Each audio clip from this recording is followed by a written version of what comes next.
안녕하십니까. 요한계시록 28번째 시간입니다.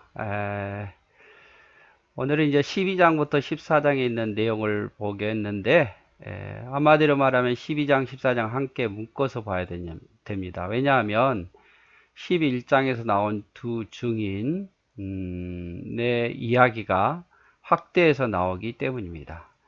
자, 12장에 나온 두 증인은 바로 교회라고 이야기했죠. 두 감람나무, 또 두 촛대, 또 두 선지자, 이 교회를 의미했습니다. 그런데 이 교회 공동체와 또 악의 세력 간의 어떤 적대 관계를 더 자세히 풀이해서 설명한 것이 12장에서 14장의 내용입니다. 그래서 11장을 더 확대해서 풀이해서 해석한 것이 12장에서 14장의 내용이라는 것 기억해 주시면 감사하겠습니다. 그리고 이제 또 12장, 14장은 이제 일곱 대접 재앙을 언급하기 앞서서 성도들이 받을 고난에 대해서 또 이후에 하나님의 공의와 심판에 대해서 묘사합니다. 그래서 이 분해를 좀 해보면요. 12장은 용과 여자에 대한 이야기입니다. 용 사단이 여자 교회를 핍박하는 내용이에요. 12장은 핍박받는 내용이고 13장도 역시 바다에서 나온 짐승에 의해서 핍박을 받는 장면이고 또 13장 11절 18절에도 땅에서 나온 짐승에 의해서 하나님 백성들이 핍박을 받는 내용입니다. 그래서 바다에 나온 짐승은 정치 세력에 의해서, 그 다음에 땅에서 나온 짐승은 거짓 선지자에 의해서 고난을 당할 것을 이야기하다가 이제 12장 13장에서는 핍박을 받지만 14장에서는 승리한 14만 4천이 다시 나오고 새 천사의 말과 심판에 의해서 하나님의 백성들이 승리할 것을 예언하고 있습니다. 자, 이제 본문으로 한번 들어가 보도록.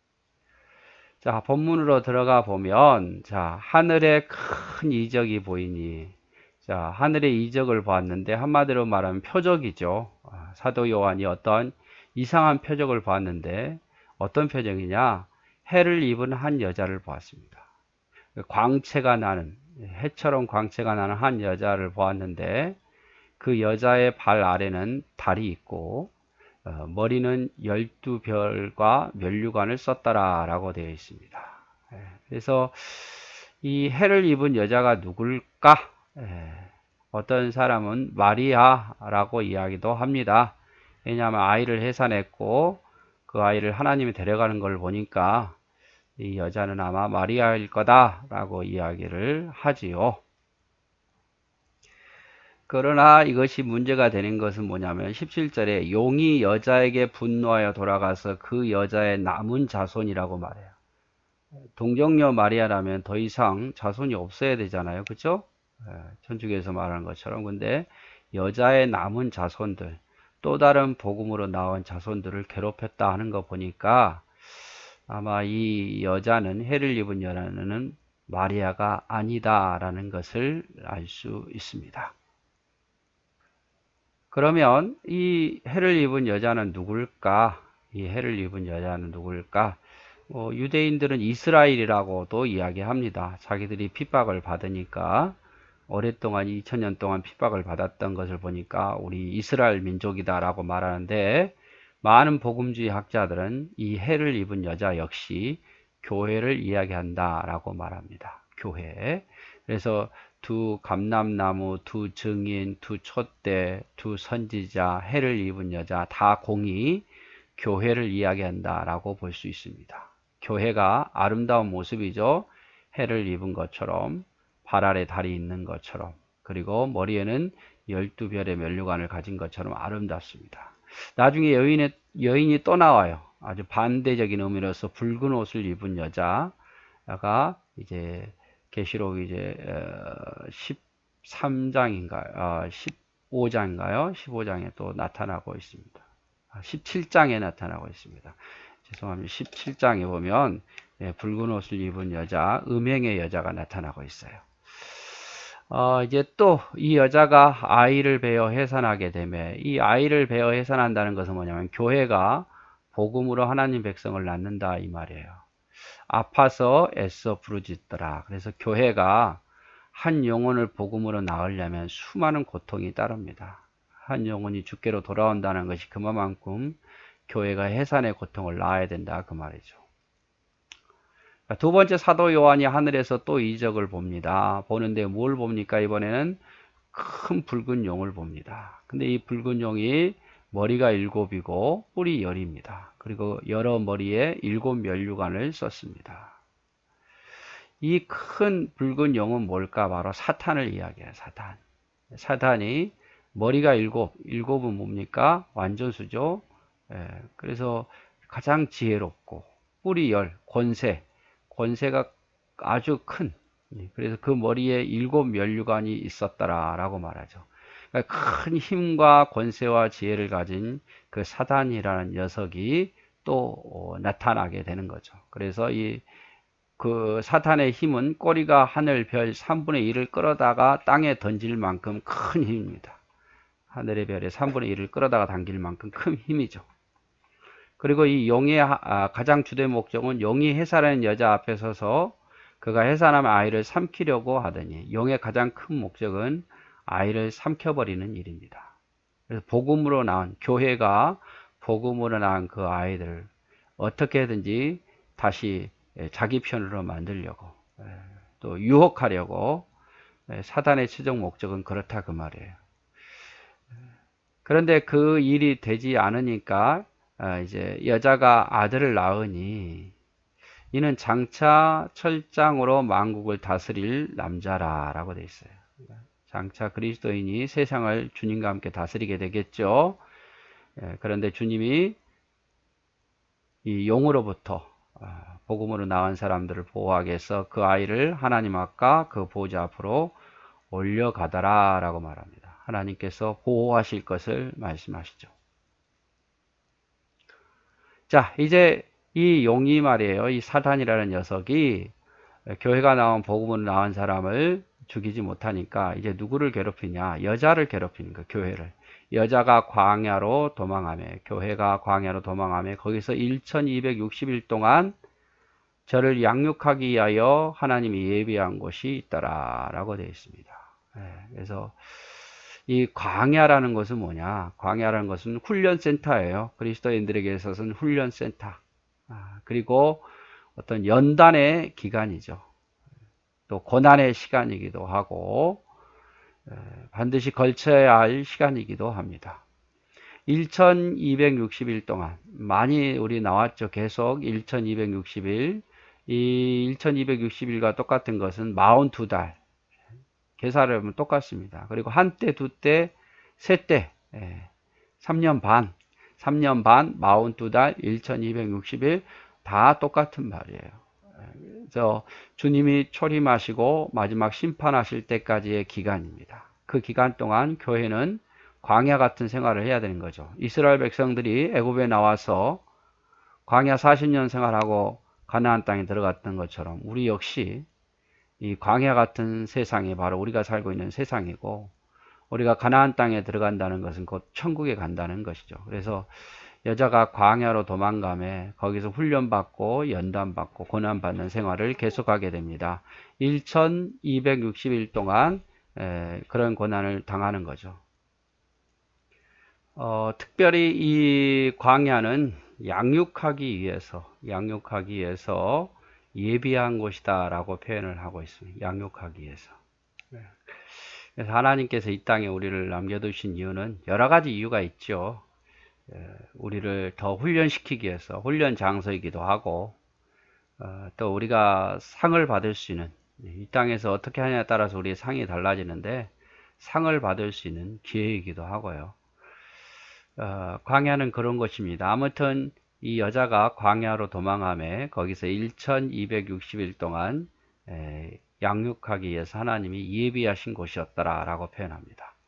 자, 이 땅에서 이제 영과 여인의 1차 싸움이 있고, 이제 다시 하늘로 장면이 올라가죠. 하늘에 전쟁이 있으니, 자, 하늘에 전쟁이 일어납니다. 미가엘과 그의 사자들이 누구와 싸우느냐? 미가엘과 사자들이 싸우는 게 용으로 더불어 싸울세라고 했습니다. 이 용으로 더불어 용과 그의 사자들도 싸우나. 미가엘과 용과 그 따르는 무리들이 싸우죠.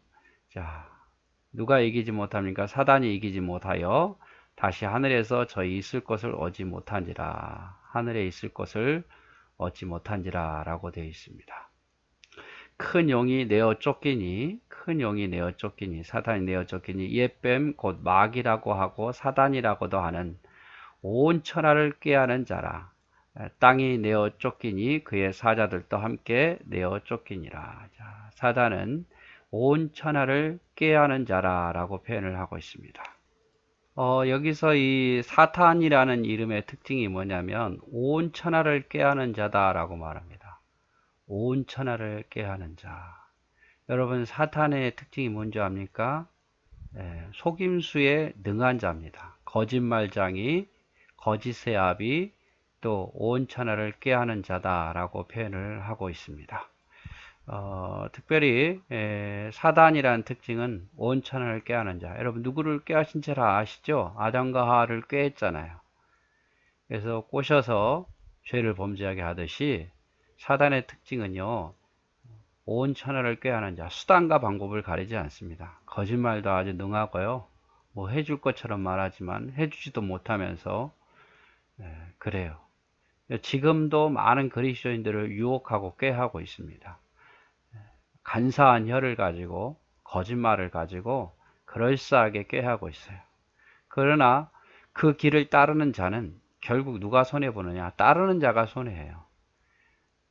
사단이 아담과 하와를 꼬였지요. 그렇다 그래서 하나님께서 사단에게만 책임을 묻지 않지 않습니까? 꾀임을 받은 자에게도 책임을 묻고 있어요. 그래서 사단은 지금도 저와 여러분을 이렇게 꾀이고 있습니다. 세상의 각종 화려한 것을 가지고 하나님을 떠나도 괜찮다. 적당히 믿어도 괜찮다. 세상이 너를 하게 만들 것이다. 네가 가진 물질, 명예 이런 것으로 너를 행복하게 만들 것이다 라고 말하지만 속지 마십시오. 두 번째로 사단이 어떤 일을 하냐면 참소하는 일을 합니다. 이 참소라는 것은 뭔 말입니까? 고발합니다. 고발. 하나님 우리를 용서하시는 분이라면 사단은 우리를 고발하는 일을 해요. 욥을 고발하지 않습니까? 그렇듯이 사단은 우리를 고발하는 자예요. 우리의 죄에 대해서 낱낱이 고발해서 결과적으로 포기하게 만들고 낙담하게 만들고 절망하게 만드는 거죠. 그러나 하나님은 그런 죄가 있더라도 용서를 비는 자에게 항상 용서하시고 죄를 회개하시는 분, 힘을 주시는 분이 하나님이십니다. 세 번째로 사단의 특징은 뭐냐? 하나님을 대적하는 자예요. 결국에는 하나님을 대적합니다. 자기가 하나님 자리까지 올려오려고 하나님 대적하죠. 여기 미가엘과도 싸운 이유가 뭐겠습니까? 하나님과 대적하기 위해서. 그래서 첫 번째 패배죠. 하늘의 전쟁에서 패배하고, 두 번째 패배는 바로 예수 그리스도에게 패배하고, 세 번째 패배는 바로 불못에 던져져서 패배하게 되는. 사단은 결국에는 지는 사람이에요. 근데 어리석게도 사람들은 이 지는 사람 편에 서가지고 속고 있는 겁니다. 그럼 이기는 사람 편에 서야지 지는 사람 편에 서면 어리석은 자 아니겠습니까?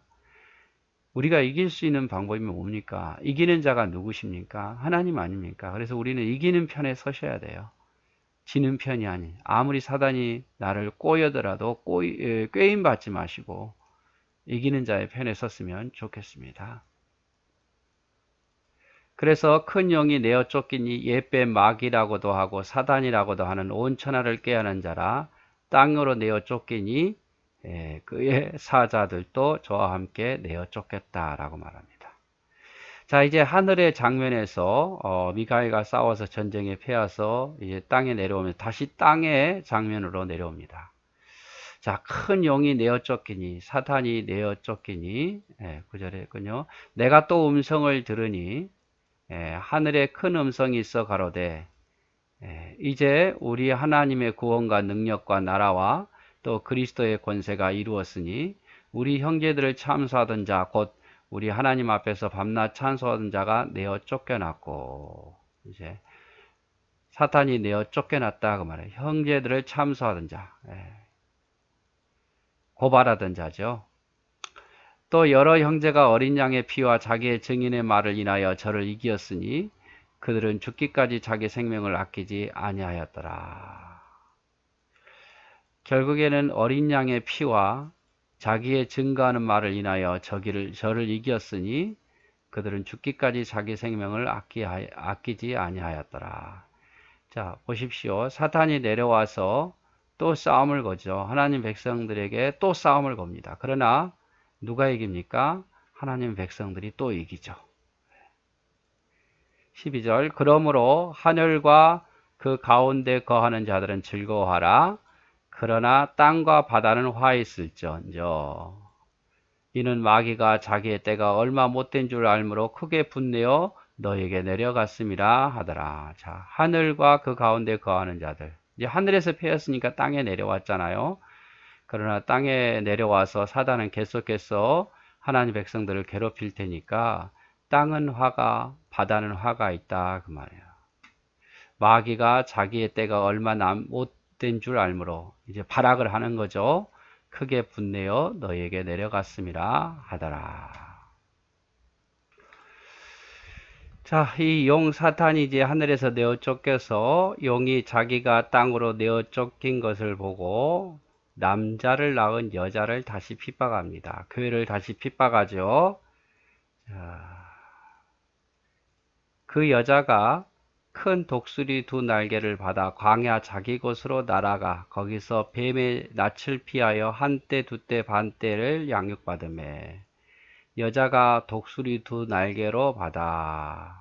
자, 여자를 핍박하니까 독수리, 하나님의 도우심에 의해서 독수리 날개로 여자를 보호하시죠. 그래서 광야로 갑니다. 그래서 뱀의 낯을 피하여라고 하는데 이 뱀이 뭐냐면 바로 사단을 의미하죠. 뱀의 낯을 피하여 한때와 두때와 반때, 한때, 두때, 반때를 지냅니다. 여러분 한때, 두때, 반때가 뭐라 그랬죠? 42달. 곧 앞에서 말한 1260일. 똑같은 말이에요. 1260일, 한때, 두때, 반때, 42달. 그 광야에서 아까 뭐라 그랬습니까? 양육받았다. 양육을 받음에 여자 뒤에서 뱀이 그 입으로 사단이 입으로 물을 강같이 토하여 여자를 물에 떠나려가게 하되 또 핍박이죠. 이 사단이라는 녀석이 물을 강같이 토하여 여자를 물로 떠내려가게 해서 죽게 만들려고 하지요. 그러니까 땅이 여자를 도와서 입을 벌려 용의 입에서 토한 강물을 삼키니 하나님께서 땅을 일으켜서 하나님 백성을 보호할 것을 이야기를 하고 있습니다. 용이 여자에게 분노하여 돌아가서 이제 여자에게도 패하죠. 그 여자의 남은 자손, 복음으로 나온 하나님 백성들을 곧 하나님의 계명을 지키며 예수의 증거를 가진 자들로 더불어 싸우려고 바다 모래 위에 섰더라 라고 되어 있습니다. 여인은 교회도 없애려고 힘드니까 하나님 믿는 백성들, 하나님의 계명을 지키며 예수의 증거를 가진 자들과 더불어 싸우려고 이들을 죽이려고 하더라 그 말이죠. 이게 바로 여자의 남은 자손이죠.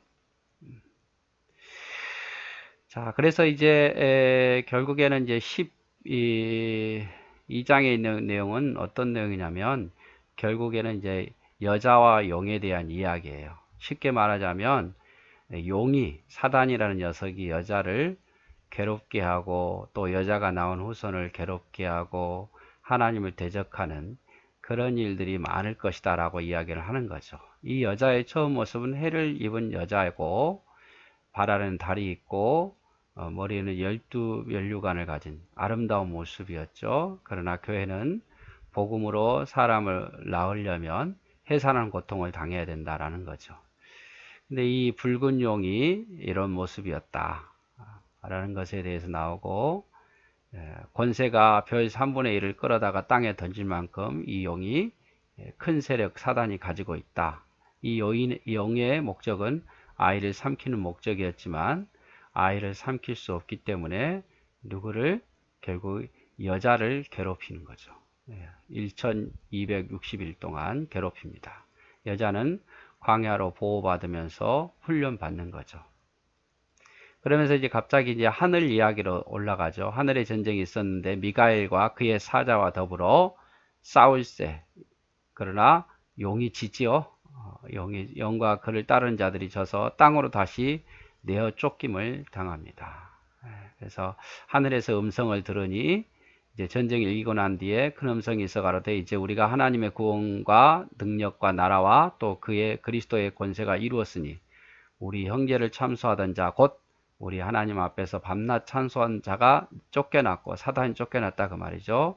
여러 형제가 어린 양의 피와 자기의 증거하는 말을 인하여 저를 이겼으니 그들이 죽기까지 자기 생명을 아끼지 아니하였다라고 말합니다.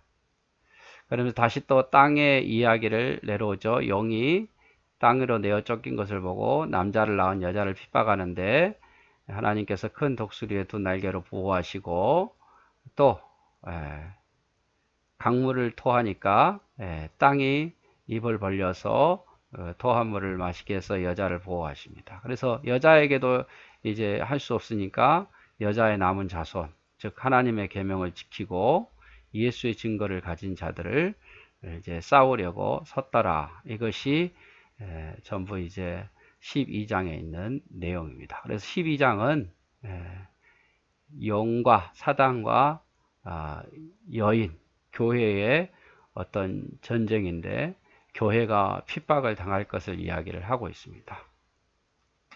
네, 이상입니다.